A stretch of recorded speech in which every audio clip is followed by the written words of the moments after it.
Before the season began, this was not the video I thought we'd be making. Last year, at the end of the season, I did not think this would be the video we would be making.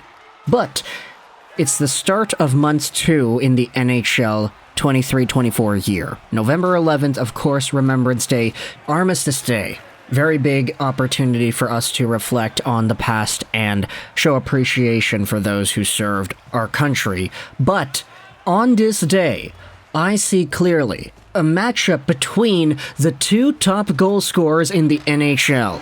No, it is not Austin Matthews versus Ovechkin. It is not Austin Matthews versus McDavid. It's not David Pastrnak versus Steven Stamkos. The matchup today between Vancouver and Toronto is Austin Matthews versus Brock Boeser.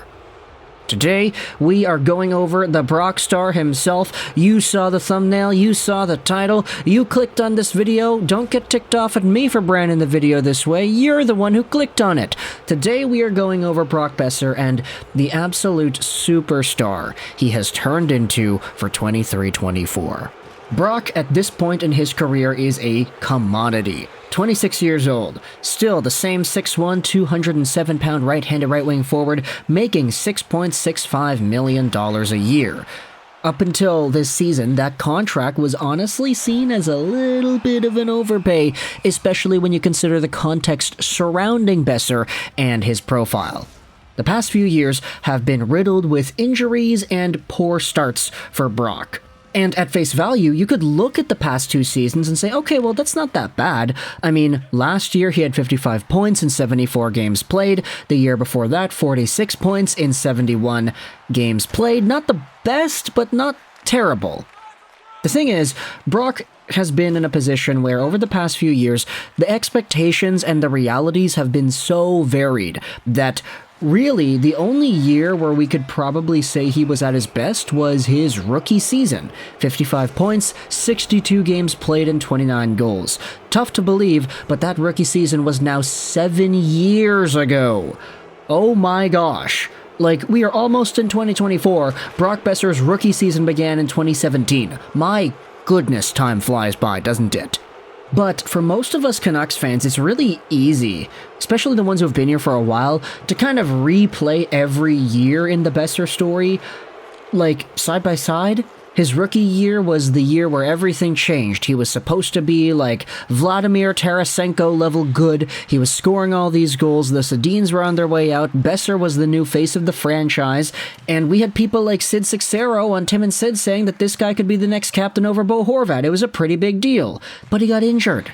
The year after, second season, his goal scoring slowed down. And he also got injured again, so he didn't really produce all too much, but he still went out there and performed. His third season in the NHL, he was one of the better forwards on the team. Okay, pretty great. He was good in the playoffs too. And he really started to work on his playmaking game more so in this year. The bubble year, the Canadian North Division year. Okay, he's the best player on the team. 23 goals, 26 assists, 49 points in 56 games played. But things shortly go awry after that.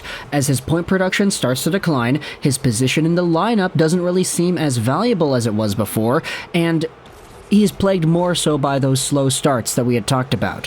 You see, Brock was a guy that made it a habit after his first season pretty much to get off to slow starts. It would take him a while to really start picking up the pace in terms of goals, in actually being able to provide significant offense. We experienced this during the Travis Green to Bruce Boudreau year, and then the Bruce Boudreau year last year, this happened again. And everything went badly when we realized that Brock himself was super unhappy with his game as well. He was unhappy with the way he performed, he was unhappy with the situation, there were personal off-ice traumas that he was going through, and the situation in Vancouver just did not look good. Him and his $6.6 million AV contract all of a sudden seemed like a burden, and the Canucks, granting permission to Boeser's agent to facilitate a trade, made it seem like the end was near for Brock in more ways than one. But the Canucks were not able to find a trade partner for Brock, and now Heading into tonight's game against the Toronto Maple Leafs, Brock is literally the second highest goal scorer in the entire NHL. He's got 13 games played, 11 goals, and 5 assists for 16 total points. He is on pace for 101 points on the year and 69 goals. Talk about getting 18 goals in 74 games played last year. Brock Boeser is on pace to having 18 goals in, let's say, 40, 50 fewer games from last season. The guy has absolutely taken another step in terms of his goal scoring, and I'm going to attribute a lot of this to Rick Tocchet and the way he pretty much forced these Vancouver Canucks players to have the best off-seasons of their lives, to keep up their conditioning and make it so that they come into 23-24 ready, motivated, and in the best shape that they could be in.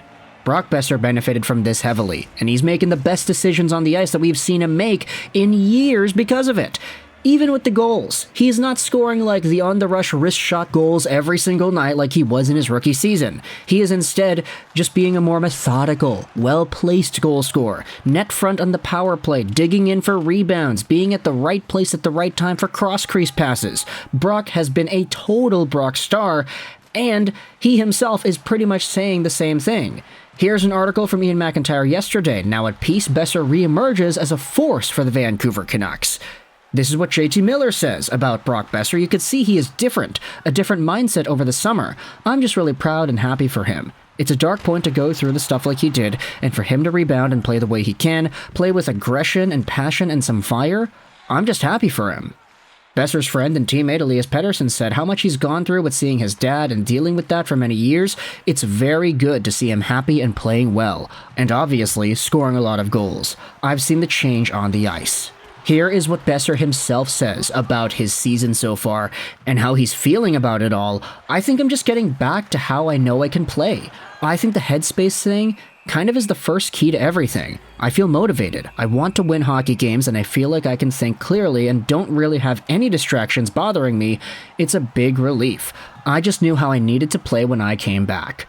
With me, Millsy, and Phil DiGiuseppe, we know how we need to play, and I think that's a big part of it. Now, on the ice, it's just predictable. Predictable hockey. What does Talk always say? The word he uses is habit. He always says we just need to continue to do this stuff so it's just a habit, and you don't have to think about it. I feel like I'm starting to get to that point, and with the body positioning and all these little details they've talked about, and I think that's given me confidence too. And that's one of the things that I feel Brock Boeser has lacked a lot of in these past few years. Confidence. It'll come in waves. He'll become a streaky goal scorer that goes a month or two with only one goal, and then he'll light it up 3 or 4 games in a row. But this consistency that we're seeing out of Boeser now is something that wasn't really matched in years for the guy. Like, to be honest, it was really just his rookie season where we felt like he was an immediate, constant goal-scoring threat always. The years after, he started to focus more on playmaking and defensive games, which is fine. Like, there's totally no problem in becoming more of that type of player. And even Rick Tocchet himself goes out there and acknowledges how skilled Boeser is everywhere else.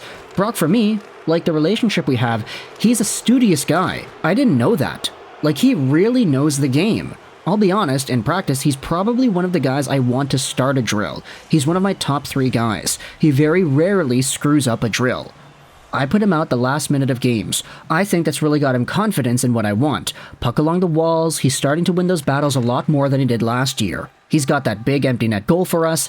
I think if Brock just continues to embrace getting on the forecheck, playing inside consistently, he can really be a factor for us this year. And so ultimately, even though the goal that everybody talked about for Brock Boeser was 30, because he had 29 in his rookie season and he never looked back. Or he kind of always looked back, because all of the goal production numbers he had the years after were nowhere near 30, because we always thought that in particular was the milestone, 30 goals, 30 goals, 30 goals. Even last year, we had Demko and Boeser themselves saying that Brock would hit 30, and then he didn't. This year, without all that discourse surrounding Brock and the narrative of him needing to get up to 30, he's been kind of playing the best hockey he's ever played, and I mean, he's on pace for 69, which is a lot more than 30, I'll go out there and say. So, heading into tonight's matchup, Vancouver versus Toronto, we literally have 2 of the top goal scorers in the NHL going head-to-head. Demko gets the start. We've got the best Toronto lineup coming out to play here. No Ryan Reeves. Everybody's on their A game. It's going to be fun to watch. It all goes down later tonight, and we'll make a post-game video about that once that's over. But let me know your thoughts in the comment section below. How do you feel about Brock Boeser and the career he has had so far? Let me know your thoughts in the comment section below. I hope you enjoyed this video. Carlsson 99. And bye.